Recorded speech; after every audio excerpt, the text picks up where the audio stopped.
Honda na radiator, kumuha ng thermostat, crank shaft oil seal, and camshaft oil seal. Ito yung oil seal ng thermostat. Then at the same time, kumuha ko ng Honda Bond.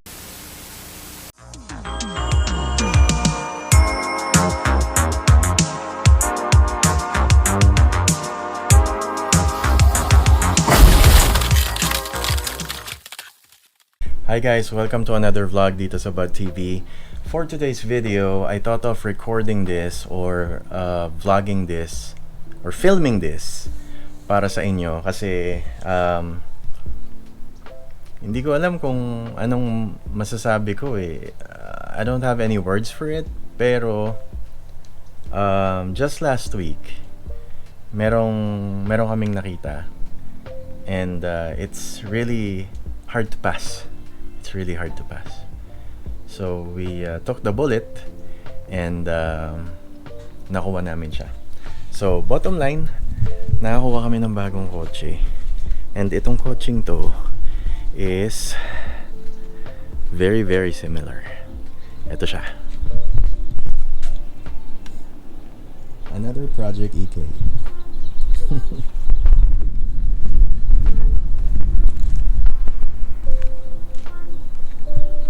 So mileage is pretty small based sa American standards, and it's pretty fresh pagdating sa loob.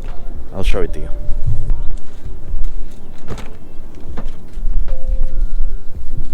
Tignan nyo naman yung interior, diba? Sobrang sariwa. Yung seats parang hindi inupuan. Ceiling is intact. Maayos siya. Ayan ang sunroof. It's all functioning.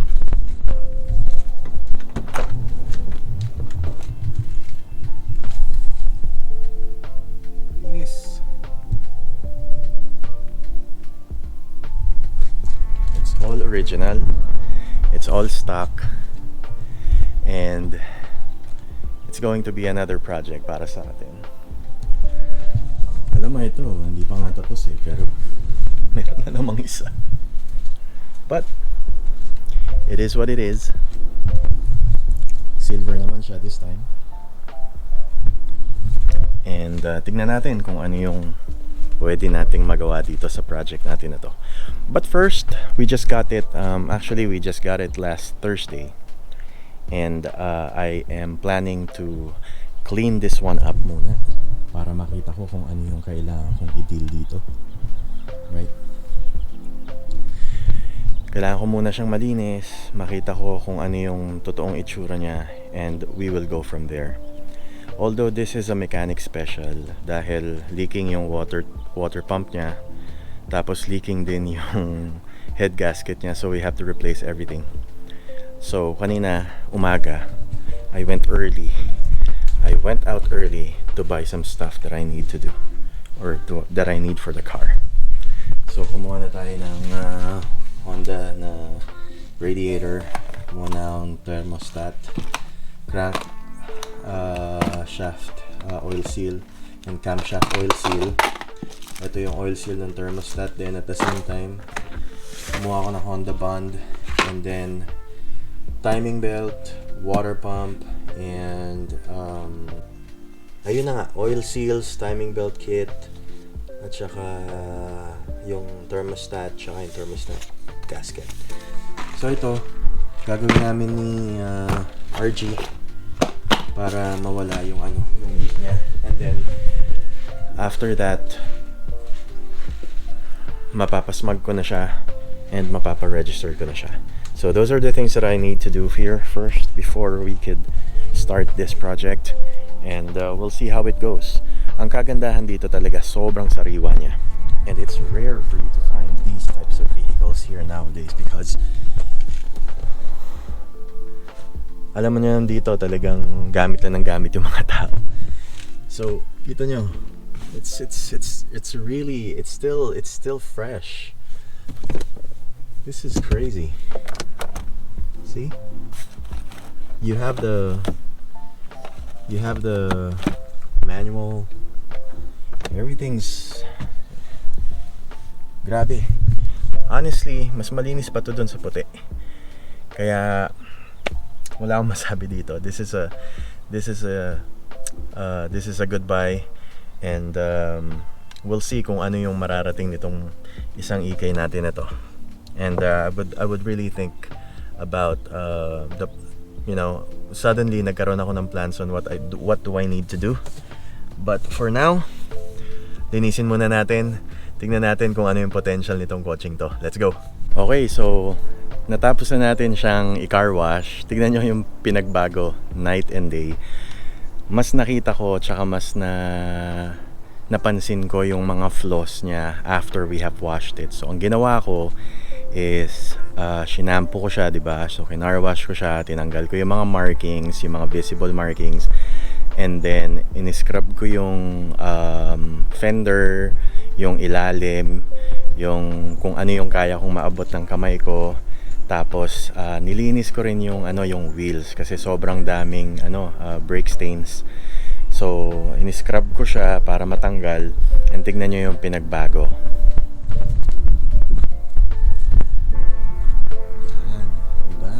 Linis na siya. So if you can see, yung ilalim mas malinis na siya compared to before. Tapos yung wheels pumuti. Kung makikita nyo dito, kanina talagang puro brake dust na kumapit na dun sa wheels niya. And hanggang dun sa dulo. So yun, nilinis ko na rin yan. So wala nang libag-libag yan kahit papano. Although we still have to clean them at para mas malinis talaga siyang tignan. Although makikita mo na talaga, visible na rin talaga yung mga small scratches niya. Marami siyang scratches. Tapos meron din siyang mga maliliit na dings and dimples. Pero these are minor if we consider the age. Ang pinagkaiba lang nito is talagang siya, hindi lang masyadong nahalata. Diba? Kasi silver yung color, right? Pero, diba? Ang ganda. Ang ganda pa rin talaga. So, ngayon kung nakikita nyo, meron lang mga small scratches dito. Ayan, oh. So, ang plano ko dyan is, my plan is to, touch up lang muna for the meantime. Ito, merong scratch dito. Tapos meron dito, which is, I am pretty confident na makukuha siya sa sa rubbing compound, yung mga ibang tama, at mami-minimize na siya. Hindi siya completely mawawala, pero mami-minimize natin siya. Ayun, tingnan nyo yung likod, oh. Ganda. Meron din akong nakitang maliit na surface rust, and I am contemplating if I would wanna repair it, or palitan na lang natin ng panibagong panel. Ito, surface rust lang siya, pero madali lang siyang tanggalin. Lilihahin lang natin siya, tapos lalagyan natin ng primer, and then sprayan na natin ng silver. Yan, tsaka to. Yan. Other than that, wala na akong nakikitang visible signs ng rust. Malinis siya, pero talagang napakadumi ng ilalim. Feeling ko sobrang tagal tong hindi nalinis. And I'm happy with what happened today. Kasi sobrang duminis siya. Mukha siyang presentable, di ba, pag titignan mo.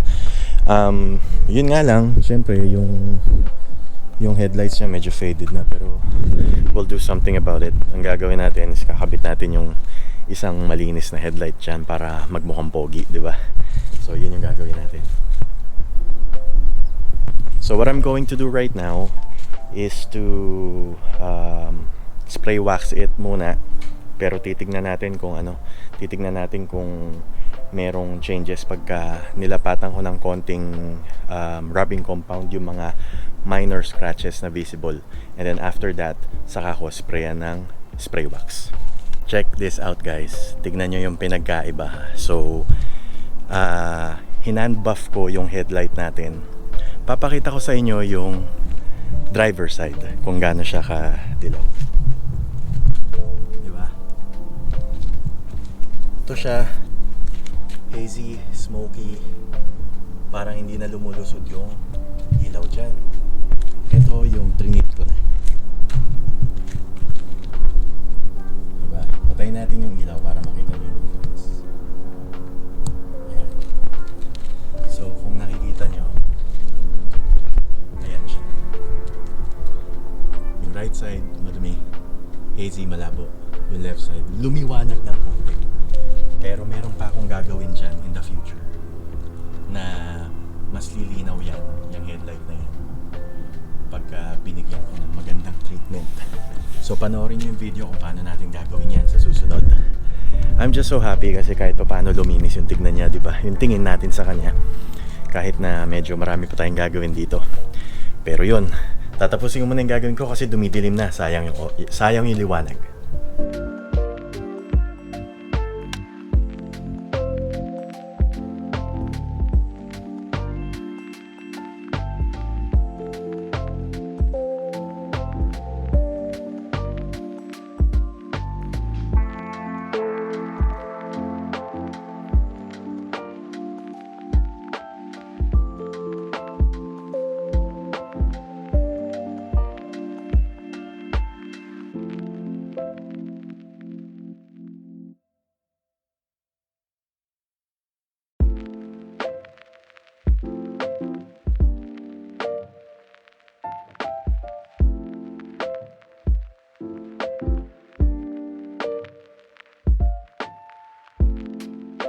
Ayan guys, sa wakas natapos na tayo dun sa cleaning natin, tapos konting detailing session.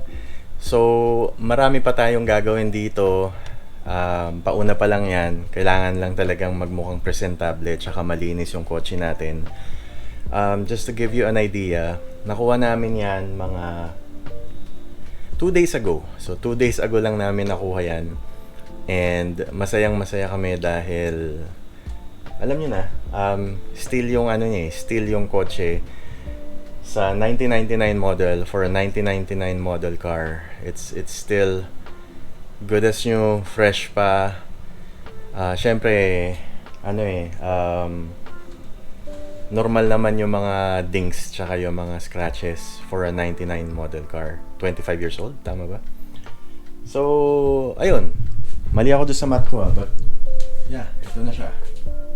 Kung nakikita nyo, sobrang laki na ng difference simulan nung inano natin kanina. Nung sinimulan natin kanina. Kung titignan nyo, luminis na yung headlight niya. Luminis na yung headlight niya. And there's a big difference talaga. There's really a big difference simula nung nalinis ko siya and narub ko siya ng konti. So I did some rubbing. Pero of course, yung iba hindi naman matatanggal. And what I plan to do here is to remove this. I still have to check and see kung paano ko siya matatanggal. Kasi this would really cause rust build up because yung dumi dyan ng may ipon. But I have to check and see how they install this. Baka nakadikit lang to eh. Pero since gabi na, we'll just schedule it some other time. But, ayun nga, di ba? I'm so happy. Tsaka satisfied ako sa nangyari dito sa kotse natin. Diba? Kumintab na siya. And maganda na yung kinalabasan. Mukha ng malinis. Although masasabi ko lang dito is yung 14-inch na wheels niya is not original. And I plan to replace the wheels with the wheels that I have, yung isa. Di ba meron tayong swirls dyan? So I plan to put them here para period correct yung kotse natin. So this is an EX model. Ibig sabihin, it's a D16Y8. Right? D16Y8 VTEC. Single overhead cam. Kahit papaano mas malakas siya. And silver siya. Good color. And so, dito na natin tatapusin yung video natin for today. Sana nagustuhan nyo yung upload natin for this vlog. And if you have any questions about these types of cars, you can just send me a message or comment. Punta lang kayo dun sa comment section down below. And I'll try to reply to your questions about these vehicles, on what I need, what I did, how did I clean the vehicle, and so on and so forth. So, maraming salamat sa panonood. We'll see you on the next episode. Tignan natin kung ano yung mga next na mangyayari dito sa mga project e-case natin. And kita-kita tayo. Bye-bye.